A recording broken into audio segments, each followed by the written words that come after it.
Encore merci à Tio4 pour cette présentation, enfin ces présentations, c'est vraiment sympa de pouvoir découvrir ces différents outils, leurs forces et leurs différences également.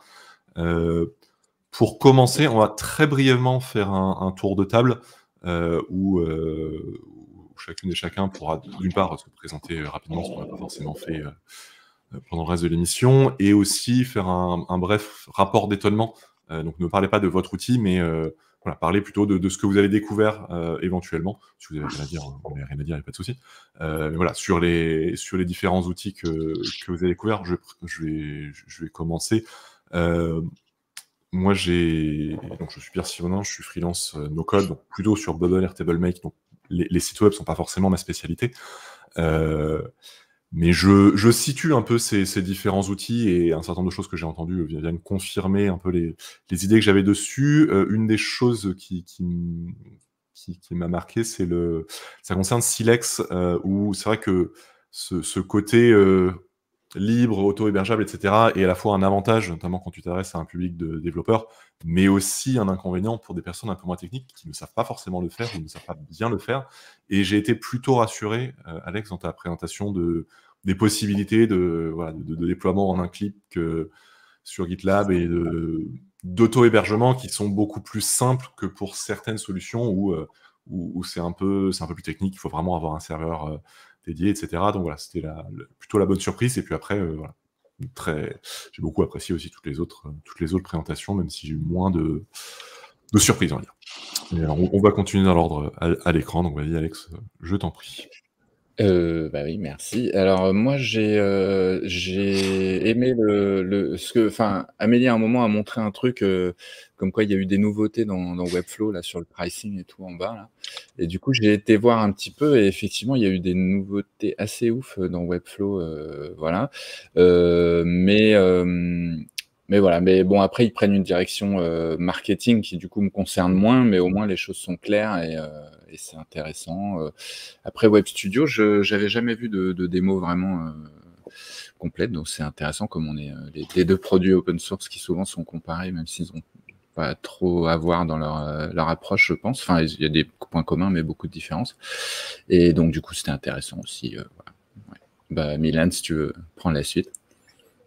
Très bien. Je sais pas, rebonjour à tous. Milan Boigard. Moi, j'ai fait beaucoup de formations, notamment je suis connu pour ça avec une boîte que j'ai montée qui s'appelle Uncode School et je fais de la formation aux outils no-code et notamment au métier en fait de product builder avec Uncode School.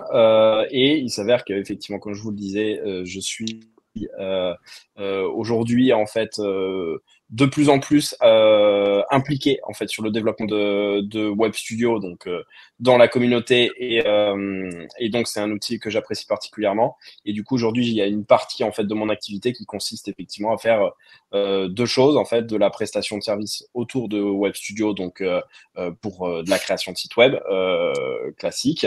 Et ensuite effectivement je suis en train de développer une partie outils, puisque je vous avais montré qu'il y avait une partie marketplace sur Web Studio, et du coup il y a prochainement en fait des outils que j'ai développés autour de Web Studio qui vont sortir et dont j'aurai probablement peut-être l'occasion de parler un peu plus tard. Et globalement sur les outils, si je dois avoir en fait un rapport d'étonnement sur tout ça, c'est assez intéressant de voir que finalement il y a ces deux mondes, ce monde de l'open source et ce monde du closed source en fait qui s'opposent un peu, et qu'en fait il y a des publics pour tout. Tous les outils ont un intérêt en fonction de votre problématique. Après, moi c'est vrai que sur la direction que prend Webflow, je suis pas dans la boîte, c'est pas moi qui choisis, je suis un peu déçu parce que ça prend un angle que j'attendais pas forcément non plus. Donc c'est vrai que ça m'a amené encore plus à partir sur Web Studio, puisque Webflow pour le coup était quand même l'outil phare sur lequel j'étais au préalable. Donc voici le premier rapport d'étonnement sur ça. Et Lilian, je te passe la balle. Ce qui est finalement pas forcément une mauvaise chose, parce que des outils fassent des choix clairs avec des choix de positionnement, ça aide aussi à choisir. Ça fait qu'on se dit, bah, tel outil est plutôt pour moi ou plutôt pas. Oui, mais c'est comme, du coup, le marketing, c'est très large. C'est comme si on disait, bah, du coup, en fait, sur du Framer, du Silex ou du Web Studio, on peut pas faire de site marketing. Pour moi, je sais pas c'est à quel point ça fait du sens parce que la réalité, c'est qu'aujourd'hui, je suis moins en accord avec ça. Ça fait moins sens. On peut faire des sites marketing sur les 3 autres outils. Et d'ailleurs, pour le coup, dans le cas, à minima, de Framer, il y a de plus en plus de startups autour du marketing ou autre qui font le choix de Framer. Hein. Je vois qu'il y a une grosse traction autour de cet outil. Donc c'est vrai que moi j'ai un peu plus de mal sur la lisibilité en fait de Webflow parce qu'ils ont sorti plein d'outils.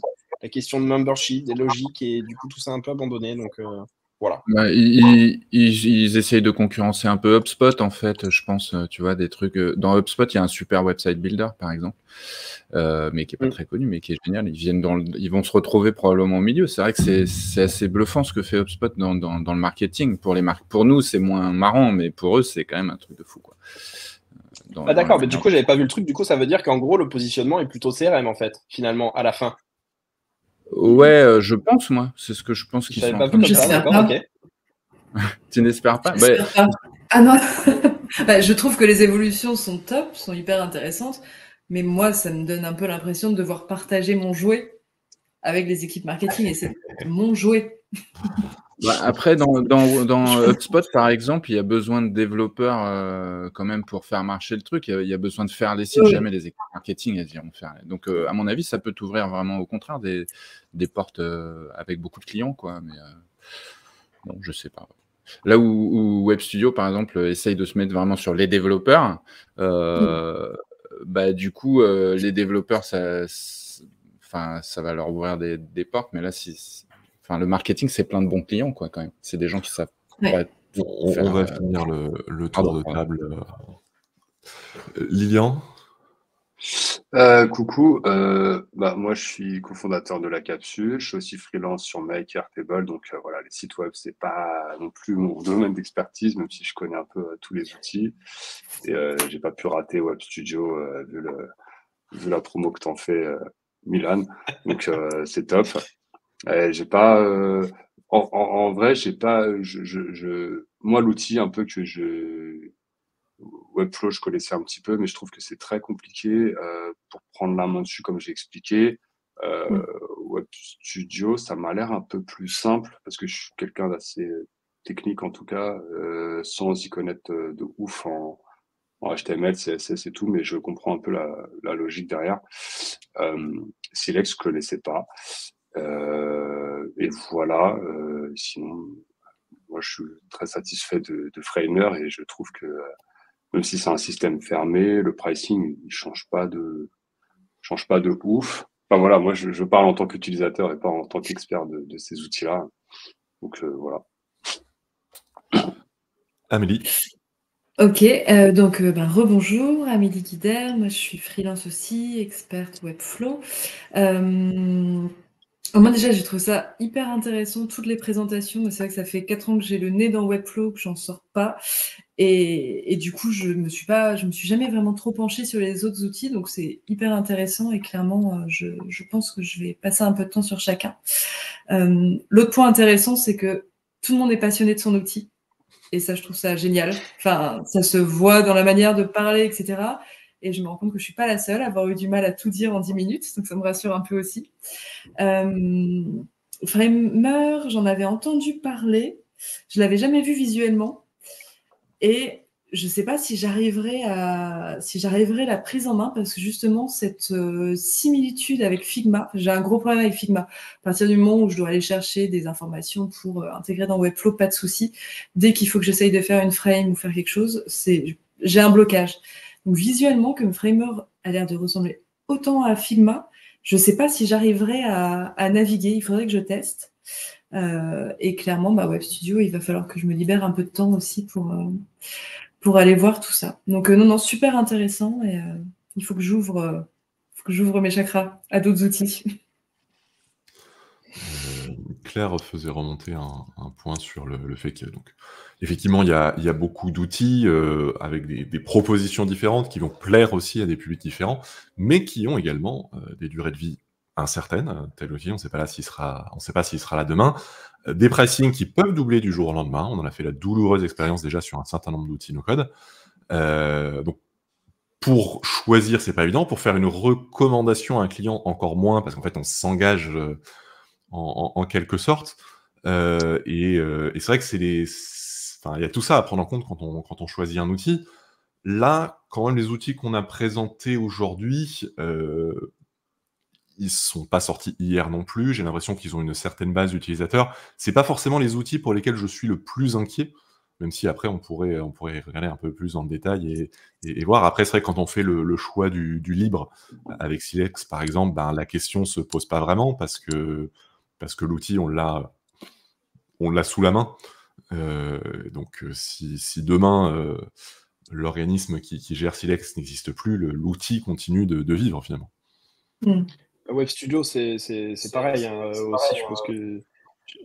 Je pense qu'il y a justement deux points qui sont assez intéressants sur la durée. La durée de vie, effectivement, c'est la durée de vie de l'outil en tant qu'utilisateur que tu vas avoir, et tu vas te prendre les pricing en fait dessus. Et c'est normal qu'une boîte, au bout d'un moment, elle augmente ses tarifs si elle propose peut-être de meilleures fonctionnalités ou autres. C'est quand même pas déconnant. Mais ce qui est très intéressant, c'est que si jamais, à un moment donné, la boîte change de direction fondamentale de philosophie, ça arrive en fait. Les boîtes, il faut qu'elles vivent, et parfois il faut qu'elles pivotent, il faut qu'elles cherchent d'autres sources de financement parce que le projet de départ, en fait, il n'était pas forcément intéressant. Typiquement, moi je pense que c'est le cas de Webflow. Au début, ils étaient un peu peut-être sur les freelance designers ou autres. Ils se sont rendus compte qu'en fait, ce qui payait le plus, c'était quand même les directions marketing qui étaient capables de dépenser des grosses dépenses dedans. Donc, ils ont eu raison, en fait, probablement de pivoter dessus parce que ça fait du sens pour eux. Mais ce qui est du coup intéressant, c'est qu'en tant que product builder ou développeur, en fait, nous, de notre côté, on a la possibilité de se dire que si jamais cette direction, elle ne convient plus, en fait, à la vision qu'on en a, on a aussi la possibilité de sortir de ça, en tout cas avec l'open source, parce qu'on a toujours la possibilité d'avoir, en fait, cet outil qu'on peut utiliser pour notre propre compte. Et c'est ce qui me séduit dans l'open source, et je crois que c'est ce qui a fait la force, en fait, du web sur la manière dont il s'est développé. Et je pense que l'open source restera quelque chose qui sera toujours assez majeur en fait dans le développement du web et des outils no-code.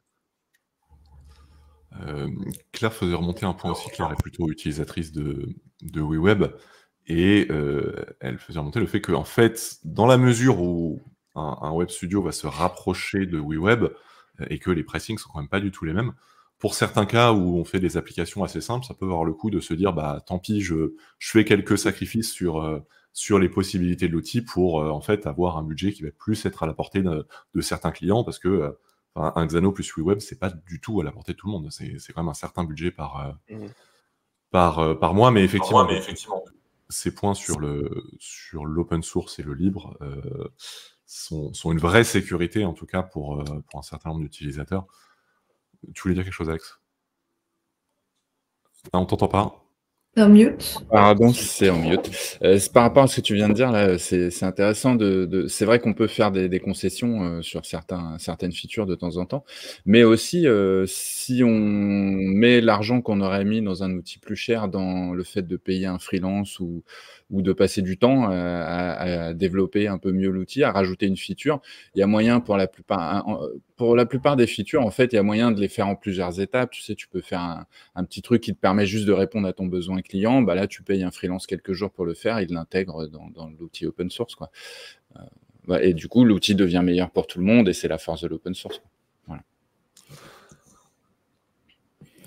Voilà. Et il y a plein d'outils open source, autre que pour le web design, il y a des super trucs, hein. Il y a un équivalent de Make qui est intéressant. Bon, faut faire attention au business model quand même, parce que ils ont des fois l'open core, ça peut être dangereux. Souvent, c'est un peu un terme marketing aussi, l'open source, pour certaines boîtes. Mais en faisant un peu attention, on trouve des outils, par exemple NoCoDB qui est génial. Enfin voilà, des trucs comme ça. Il y a des outils effectivement qui surfent un peu sur certains bad buzz. Quand Bubble a changé de pricing, il y a des outils concurrents qui ont saisi l'opportunité pour annoncer qu'ils allaient passer en open source pour capter les gens qui justement se disent mais attendez, en fait je suis totalement dépendant d'un outil, si quadruple leur pricing, je peux rien faire.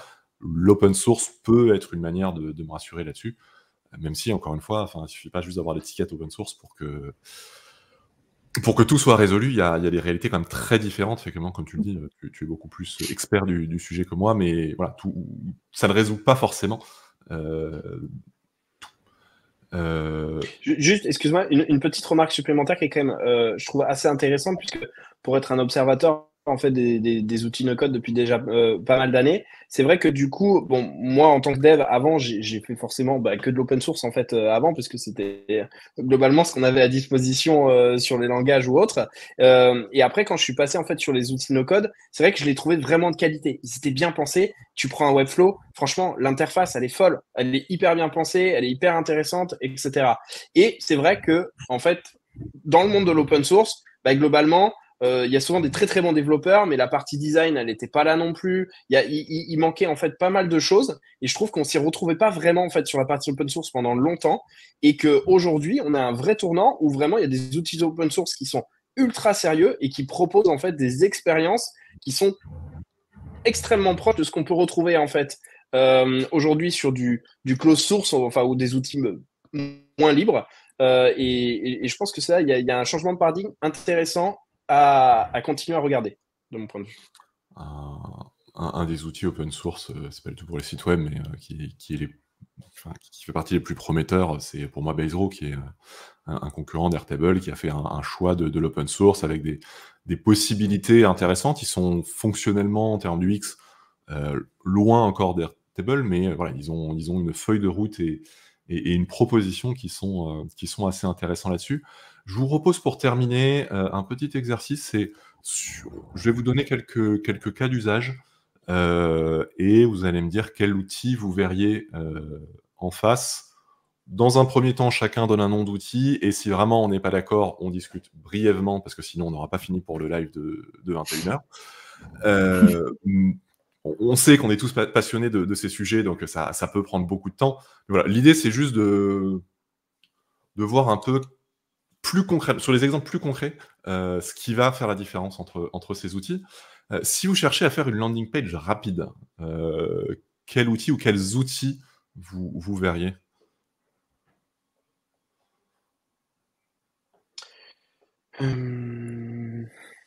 Moi, j'ai présenté Card, et pour moi, Card, ça fait bien l'affaire. Après, j'aurais envie de dire... Oui, vas-y. C'est quoi le niveau? Parce que typiquement, moi, pardon, je m'entends en double son. Moi, typiquement, sur WebStudio, je pense que je suis aussi rapide que sur Card, et je peux proposer quelque chose de bien meilleure qualité que sur Card. Donc, est-ce que tu parles pour un débutant ou quelqu'un d'autre, en fait? Parce qu'une landing, aujourd'hui, je pense que nos 3 outils sont pertinents. Le brief, c'est pas forcément vous qui développez, c'est une personne qui cherche à faire ça, et la première contrainte, c'est rapidement. Je veux faire ma landing page rapidement. Après, il n'y a pas forcément un cahier des charges hyper précis sur toutes les fonctionnalités, sur le design. On veut quelque chose d'assez rapide. Après, je peux comprendre aussi qu'il y a un certain nombre d'outils sur lesquels il y a des templates qui font qu'en fait, avec le bon template, on met ça très rapidement en place. Donc, à partir du moment où il y a des templates, ça peut se faire. Je ne sais pas si vous avez juste de dire un mot dessus pour compléter. Webflow, on l'a déjà dit, il y a une courbe d'apprentissage qui est quand même pas simple. Donc si c'est quelqu'un qui a jamais mis les mains dedans, même sur la base d'un template ou d'un clonable, c'est pas forcément l'outil que je recommande. Parce que justement, on peut vite acheter un template et le péter totalement, ou ne pas comprendre comment le créateur l'a intégré et s'arracher les cheveux. Donc sur un novice de l'outil, je dirais pas, si la rapidité est l'objectif premier, je ne dirais pas forcément sur Webflow. Moi, j'ai essayé de faire mon site perso sur Webflow, sans forcément avoir énormément de temps à y consacrer. Bon, il est toujours dans les cartons. J'ai un peu laissé tomber, parce que c'est vrai que c'est des outils avec une courbe d'apprentissage qui est pas évidente. Deuxième brief, pour une personne qui aurait un besoin de faire beaucoup de landing pages, de faire des landing pages un peu en série, alors autour d'une même marque, d'un même produit ou pas, est-ce que vous voyez une solution qui pourrait être intéressante? Disons que là, il va y avoir une notion de facilité de création, Est-ce que je peux utiliser des collections, des CMS ou une API pour créer rapidement ma landing page sans avoir besoin de tout faire à la main? Et le deuxième point, c'est le prix. C'est sûr que si je fais une landing page égale un site sur Webflow, ça va rapidement me coûter très très cher. Donc, est-ce que vous trouvez des solutions qui seraient pertinentes pour un besoin comme ça? Alex? Les landings ont chacun un nom de domaine propre ou pas? On voit ce qu'on peut proposer, mais disons que potentiellement, ça peut être intéressant. Si on doit faire autrement, on fait autrement. Mais... Ouais, là, si tu parles donc du coup, il faut un CMS quoi, pour pouvoir éditer des landing pages en nombre, c'est clair, sinon tu vas mourir.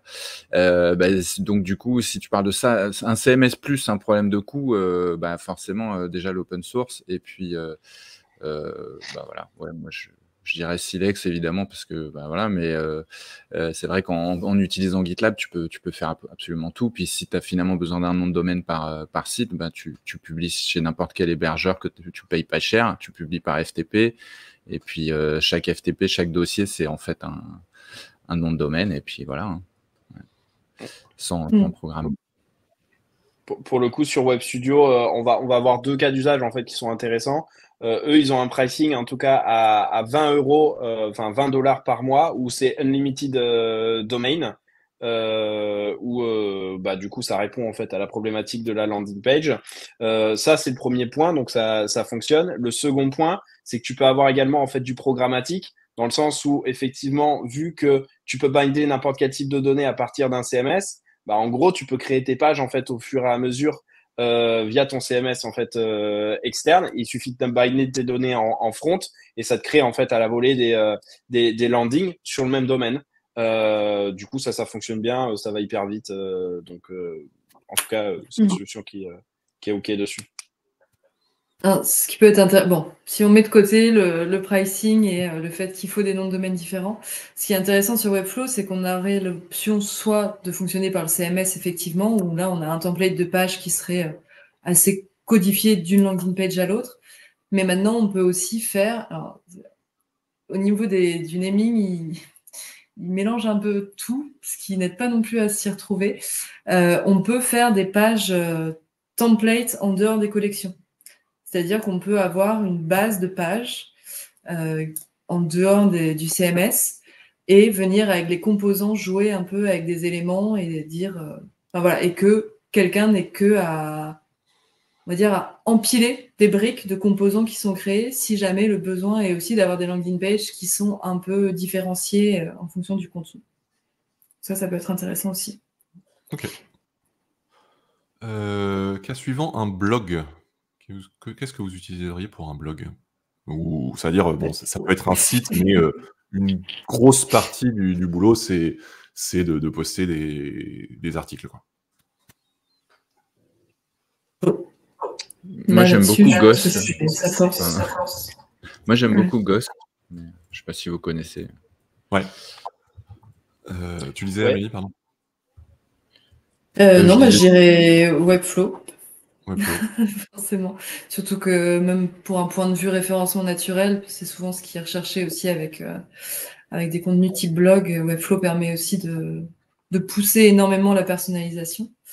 Donc, moi, j'irais WordPress, parce que ce qui me manque un peu sur Webflow, justement, dans les articles, c'est tout ce qui est interaction, des trucs de tout bêtes. En fait, ça va devenir compliqué sur Webflow, alors que WordPress, c'est fait pour les blogs. Tu as tous les plugins que tu veux pour les commentaires, pour les likes, pour les partages, enfin pour vraiment tout ce dont tu peux avoir besoin sur un blog. Et c'est vrai qu'autant pour un site, je trouve qu'il y a des alternatives beaucoup plus intéressantes que WordPress, autant pour un blog, moi ça reste ma solution préférée. Tu peux les ajouter assez facilement, ça, maintenant. Alors, pour les commentaires, c'est marrant parce que j'ai eu cette demande là, il n'y a pas si longtemps que ça. Effectivement, là, tu dois passer par un outil tiers. Et encore, on m'avait donné une astuce. Donc, c'est pas natif, certes. Ou alors, tu le fais dans Webflow, mais tu dois un peu détourner la machine. Mais tout ce qui est ShareLink maintenant sur Webflow, c'est grâce à FinSuite. Ça, j'ai pas forcément eu le temps d'en parler tout à l'heure, mais la communauté Webflow, Milan en parlait pour son outil, il me semble, est aussi hyper forte, que ce soit à l'international ou même la communauté francophone. Il y a toujours, Si tu sais pas comment faire quelque chose, tu vas sur un Slack ou l'autre, il y a toujours quelqu'un qui aura croisé cette problématique et qui aura une réponse pour toi, quoi. Ou qui va voir les choses différemment. Donc, je trouve qu'un blog, maintenant, ça me semble quand même assez facile d'avoir ces fonctionnalités-là. Du coup, pour rajouter un petit point, je trouve qu'elle est hyper intéressante parce que la question du blog, en fait, elle est double. Elle est dans la question, en fait, de la performance du site, donc c'est-à-dire sur son référencement, et elle est également, en fait, et tu le soulignais, Pierre, dans l'utilisation quotidienne pour une personne qui aurait besoin d'écrire du contenu. Et là, ici, je pense qu'en fait, les 3 outils qu'on a présentés sont très bons sur la manière, en fait, de pouvoir référencer, en fait, un contenu. Et aujourd'hui, ils sont très bons. Donc, en fait, c'est pas vraiment un sujet aujourd'hui. La perf, elle est là. Par contre, je pense qu'il y a un vrai sujet sur l'expérience utilisateur. J'ai fait aussi de la presta Webflow. Je sais, en fait, ce qu'il en est. J'ai aussi mis en place des blogs. Et j'ai pas mal de retours utilisateurs pour notamment avoir fait pas mal de WordPress, en fait, avant, sur le fait que, malheureusement, je pense que le produit CMS, en fait, de Webflow sur l'expérience utilisateur est peu agréable, en fait, je trouve, pour écrire du contenu quand tu compares effectivement à ce que propose un Ghost, ce que propose un WordPress. Et en fait, on se retrouve, enfin, en tout cas, c'est peut-être l'expérience que moi, j'en ai eue, avec des clients qui se disent, c'est souvent des gens en plus qui sont passés d'un WordPress à un Webflow. C'est beaucoup de demandes en fait qui existent en fait à l'heure actuelle. Et en fait avec des gens qui se disent que en fait l'expérience que proposait Webflow, que proposait WordPress en termes d'expérience d'écriture était assez intéressante.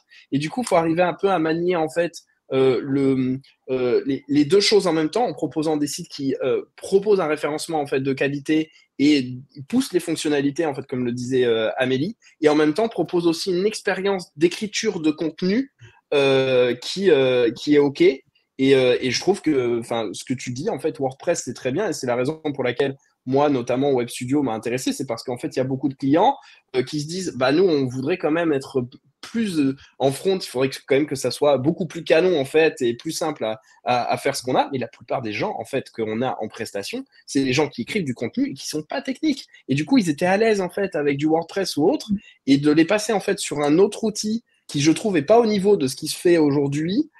C'est encore une fois c'est mon point de vue. Je trouve que c'est clairement quelque chose qui m'a fait pencher la balance en fait aujourd'hui pour avoir un outil qui était plutôt front-end et utiliser du headless CMS derrière. Après, il y a Claire qui nous dit qu'il y a les outils spécialisés aussi, Substack par exemple. Alex, tu parlais de Ghost aussi. C'est vrai que c'est des outils qui sont pas des outils de site, c'est des outils qui sont vraiment spécialisés sur ce besoin en particulier. Très rapidement, une page e-commerce, c'est-à-dire on a une seule page, un seul produit à vendre. Vous feriez ça comment, sur quoi? Pas chez moi. Alors, j'avoue que indépendamment de la solution technique, en fait, je ferais une page très simple avec genre un lien vers un lien de paiement Stripe ou quelque chose comme ça. Ah oui, voilà. Ouais. Où en fait, il n'y a pas de notion de planning ou quoi que ce soit. Mais je ne sais pas si vous avez d'autres...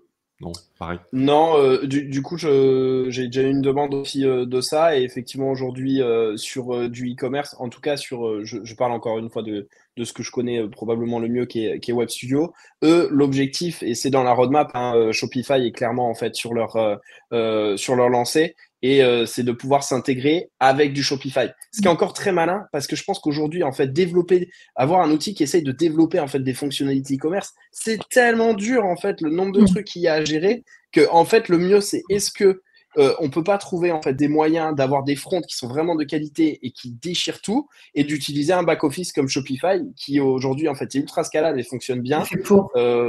Ouais, voilà. Dans le cas de Web Studio, je pense qu'il faut attendre. Ouais, ça arrive dans les 6 prochains mois. Je pense que on pourra reparler à ce moment-là, mais pour l'instant, il n'y a pas de solution plug and play, quoi, clairement.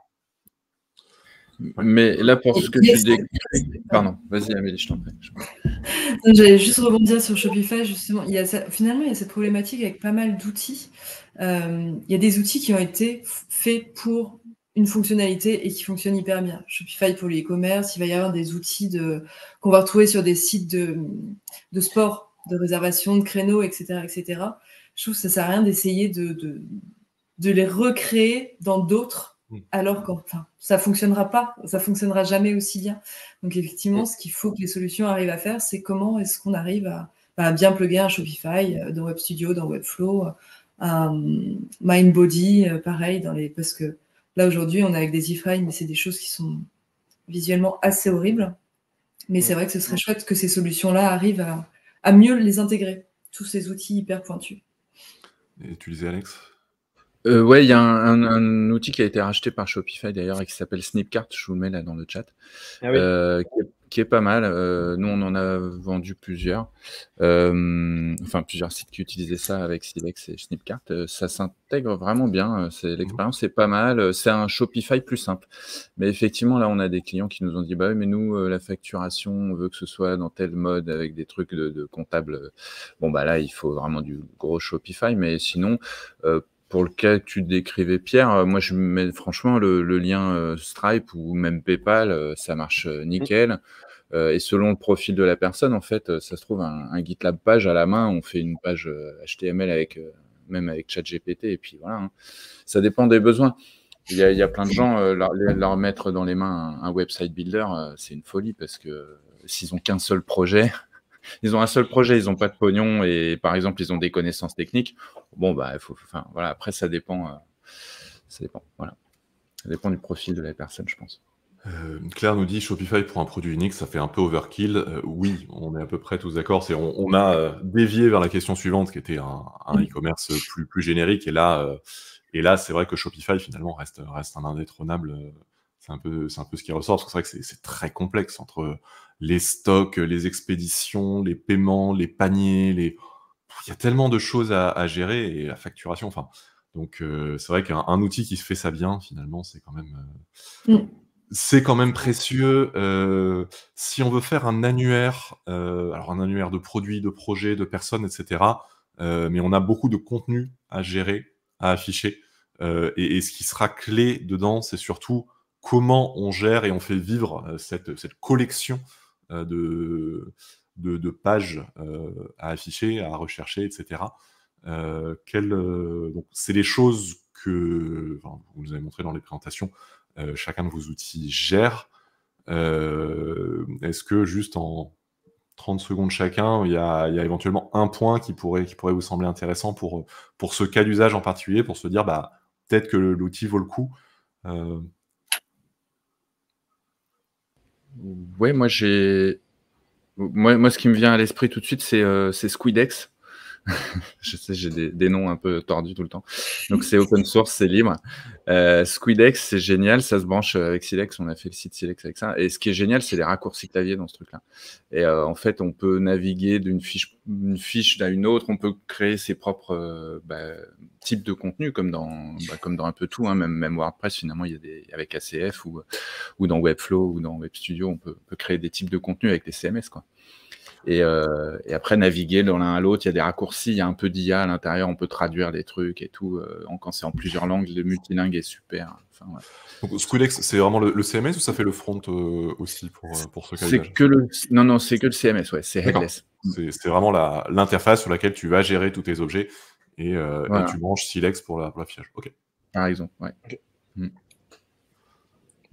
En front, après, moi pour le coup, j'ai eu une petite expérience de ça parce que j'avais monté, le site existe toujours, un site qui s'appelle productbuilder.fr et dont l'objectif était de recenser les différentes offres qui existaient en fait sur la partie no-code, notamment pour ceux qui recherchaient un boulot, que ça puisse être un stage, un CDI, un CDD, du freelancing ou autre. Et du coup, j'ai eu cette expérience en fait avec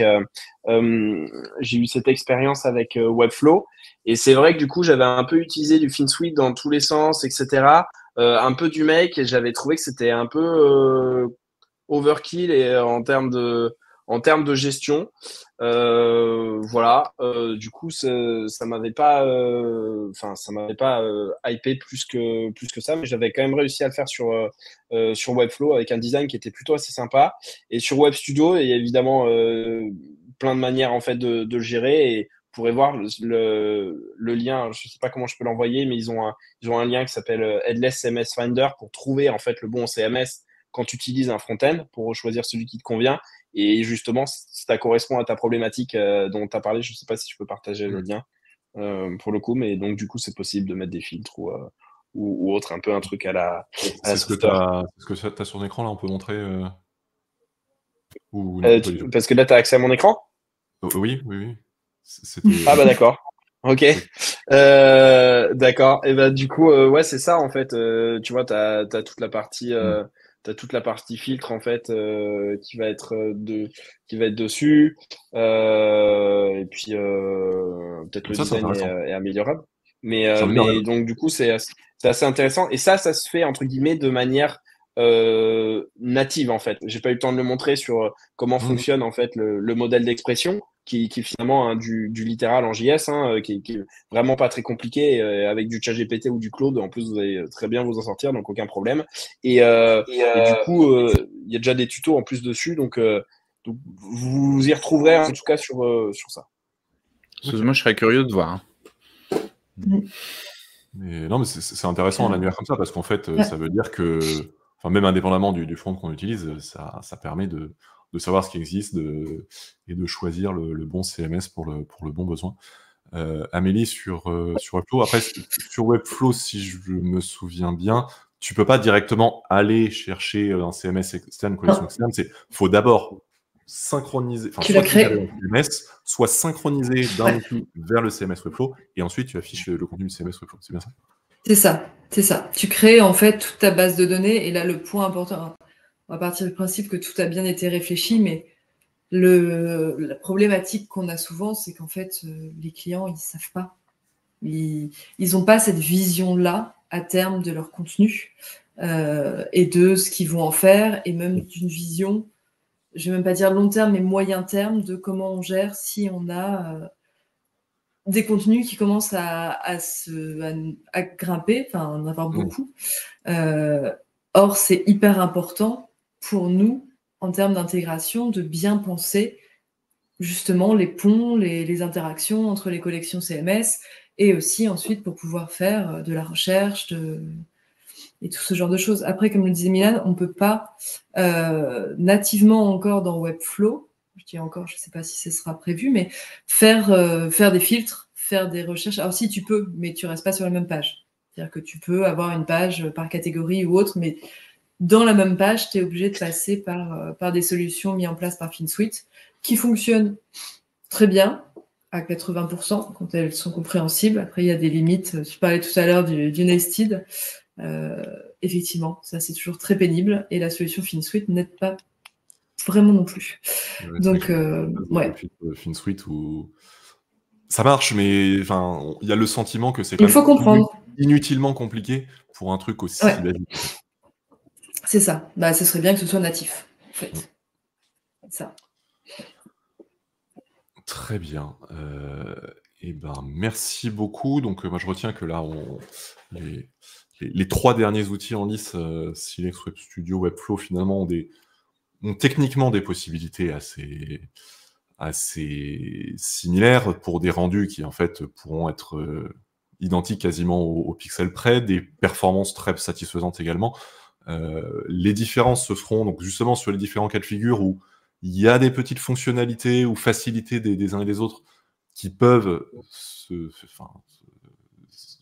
faire dire que pour tel cas d'usage, je vais peut-être plutôt aller vers l'un ou vers l'autre. Mais c'est aussi beaucoup les préférences personnelles.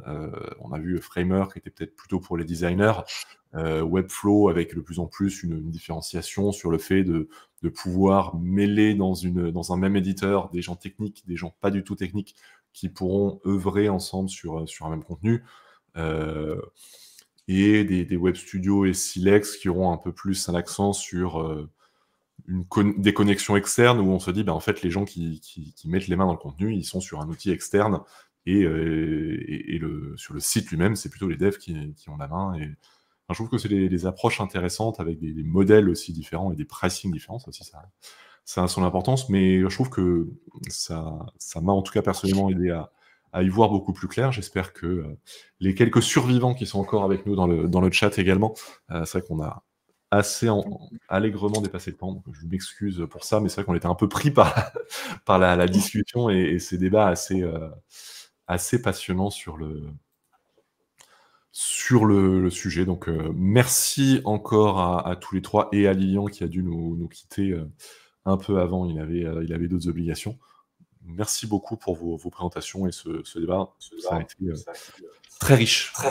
Merci à vous. Merci pour l'invitation. Merci. À très bientôt. Merci beaucoup. Merci beaucoup. À plus. Ciao. Bonne journée. Donc, merci à toutes et tous.